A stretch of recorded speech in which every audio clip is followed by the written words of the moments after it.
talk about yantras, I have seen pictures of huge Shri yantras on certain empty lands uh, somewhere in the world, like in the US and other places, where they are kind of spanning across acres. And it is said that aliens have or extraterrestrials have created those Shri yantras over there. So, what is the connection of Shri Yantra? Is it like a portal to higher dimensions? And can you explain in detail or in depth how Shri Yantra works to connect with the higher realms or to connect with the extraterrestrials? The example you gave is the one which was found in Oregon in the US, which was on a barren field. They found a huge drawing of the Sri Yantra, and nobody could really explain how such a complex drawing, which is difficult even to make on a computer, has been so beautifully executed on land. And it took a lot of research. There was a lot of study which went into it, which brings me to what is the Sri Yantra. See, our rishis, they were visionaries, they were drishtadharas. They could see beyond because of their genius in their state of alternate consciousness. And they were the greatest explorers. They would look into a flower and see that there is a universal intelligence at work because all the petals are arranged in a certain manner, the sepals are arranged in a certain fashion. The same with the fruit. When you cut up a fruit, there's a certain design. The same with how the universe is organized, how the stars are organized, how the atoms are organized. So they took all of this and said, this is the universal design. It is the design that brings together creation. And they made a blueprint of it, which is what the Sri Yantra is. So it is said, how the macrocosm is, so is the microcosm. So if the Sri Yantra is a blueprint of the macrocosm of the universe, it is also a blueprint of the atom. So here you have something which is the blueprint of the universal intelligence itself. And this is what makes it the connection to the higher portal of the intelligence. Because here you have a drawing, the sacred geometry, which is in effect the Fibonacci sequence, the golden ratio, the pi, all these things are met. And it just becomes a way in which you can harness the energy of the universal intelligence. In a way, it is like cracking the code of the matrix. This is the solution to cracking that code. So this is the ultimate manifestation machine. Wow. Yeah. Fibonacci is there in sunflowers, especially, and I love Fibonacci because our Yes. spiritual growth also is in spirals. And like you said, microcosm and macrocosm, that is Yatha Pinde Tatha Brahmande. And yes, I can see now. And you talked very beautifully about the connecting with the divine, essentially. So you mentioned that it's a great manifestation tool. So can you explain, and if you have Sri Yantra with you, if you can show our viewers the different mandalas in it or different geometric patterns in it, and explain each of Mhm. them, and explain how to use it as a manifestation tool. Yeah. This is a Sri Lanka, which is done in a traditional Tanjore style of painting.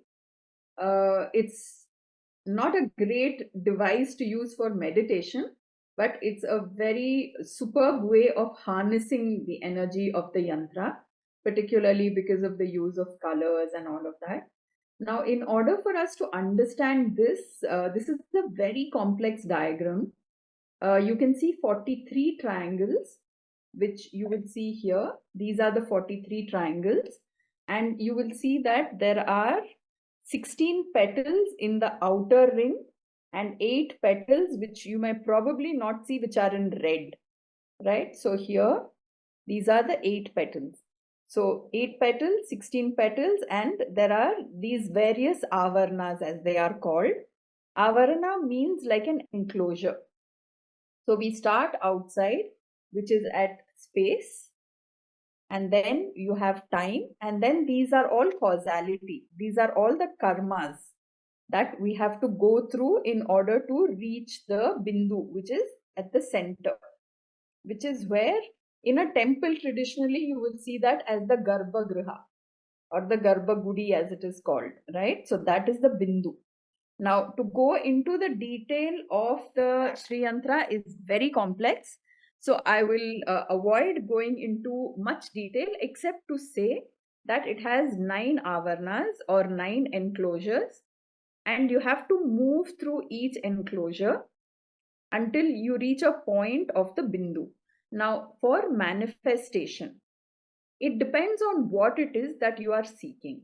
If your desires are at a material level, which is that you're only seeking something which is palpable, touchable, all of that, which is also okay in the Sri Vidya tradition, because normally in all philosophies, in all religions, there is this saying that you should not aspire for material things. But Sri Vidya as a tradition says you can have bhoga and moksha both together. Bhoga means the pleasures of everyday life, the pleasures of living itself, because you get this one live it well, seize the day and enjoy it. And at the same time, parallelly, also seek moksha, which is liberation, bondage. Now, how do you do this? You can have all the material things, but don't have an attachment to them. Develop a sense of vairagya. If it's there, great, enjoy it. But if it is not there, don't feel it's lack. That's the important thing.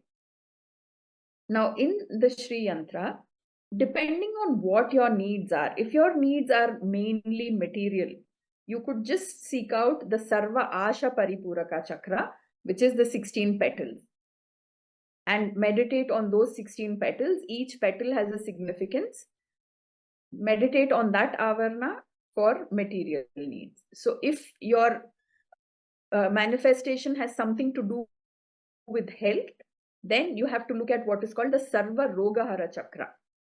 If I can show it to you here, it may probably not be visible, but it is this inside 8 triangles, which is called in red, this is the Sarva Rogahara Chakra. If you are looking for protection, it is this triangle, which is the Sarva Rakshakara Chakra. Now, if you are looking for something beyond, you've traversed all of these things and you've reached the innermost triangle, which is called the Sarva Siddhi Prada Chakra. You see this triangle in here? The innermost triangle, downward pointing triangle, that is the Sarva Siddhi Prada Chakra. So if you want the siddhis, but you have done the work to reach there, then you can manifest the siddhis there. So in this way, there are many things that you can do, but it needs sadhana. It's not something that, you meditate and then it comes to you overnight, or, this is a long-term thing. You have to understand it, you have to intuit it, you have to become a part of the yantra yourself. So when you shut your eyes, you should be able to see the yantra. That's when you have internalized it. Yeah, right. And it's complex. So you really have to integrate yourself with it and internalize it. That's true. Yeah, that's So true. are there different mantras for different avarnas, the different layers? That's at a very advanced level of Sri Vidya. Mm-hmm. That's when we do things like the Sri Chakra Puja and all of that. Yes, most certainly there are different mantras because there are different devis who are said to inhabit the different avarnas. So, but that is not for the novice. That only comes, after a couple of years of study. Okay. So for a beginner, if we were to give something to the beginner in our audience, Mm. if they take Mm. Sri Yantra, and Mm. can they chant Aim Klim So along with Sri Yantra, or is there a different mantra for that? Yantra meditation is separate. Mm-hmm. You meditate upon the Sri Yantra, look at it for a minute or so, and then you can do the mantra. That is, I am Klim Sau. Okay. But while meditating on the yantra, it's not. I don't think it's correct to chant while meditating, because these are two separate things. Okay. Meditation is one thing, japa is another thing. So it's two separate exercises. Okay. Got it. When we see the yantra, and right now it was two-dimensional, and at times there are Correct. three-dimensional, like a pyramid kind of yantra also, like Correct. Shri yantra. And at times Yes. I have seen crystal yantras. And Yes. I have read that ancient Lemurian times, Hmm. they were using these yantras and crystals for very, very Hmm. advanced technologies, not just spiritual, Hmm. but even science perspective. Hmm. So, can you Hmm. talk a little bit about how Sri Vidya incorporates crystals in this? What you're talking about is called a Mahameru, the three-dimensional form of the Sri Yantra. If you were to pull out the Sri Yantra two-dimensional form, it would form the Mahameru, which is the three-dimensional form. Typically, it is made in Panchaloha, which is a very good mixture of five types of metals, including some precious metals, because metals are very good conductors of energy. Then the other thing that you spoke about, crystals. Crystals and Mahameru also go very well together. There are Mahamerus which are carved on crystal, but that's a very, very intricate and difficult science. And there is a possibility that there can be a mistake in the geometry, because crystal is breakable and chippable and all of that. So you have to be very cautious when you buy a Sphatika Mahameru.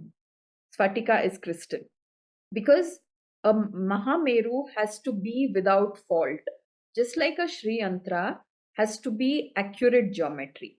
Everything depends on that. It's like if in your Fibonacci sequence, if in your sunflower, the petals are misaligned, then that's not a perfect flower. It means there's a mistake in the DNA. So, in the same way, you have to be very sure about the geometry of the Mahameru or the Bhrupastara. The 2D version is called Bhrupastara. The 3D version is called Mahameru. Okay, what I understand is the 3D version is used for focus, probably that when you want to concentrate the energies, then that's where that is used. So, what you see here is a Mahameru, which is made in Panchadhatu, and you will see that it is very accurate geometry if I bring it closer to the lens, because you will see that this is the square, and from here you have the three concentric circles, and then the various avarnas until we reach the bindu at the top. So this is a very small one. This is only 2.5 inches, but it is enough to ensure that you're harnessing. But even though it's small, it's a heavy piece, because it has to hold all the energies. This is not hollow. This is, because there's a lot of debate about whether this needs to be hollow or not. It is my belief that it is better when it is not hollow. So this is an example of a Mahameru.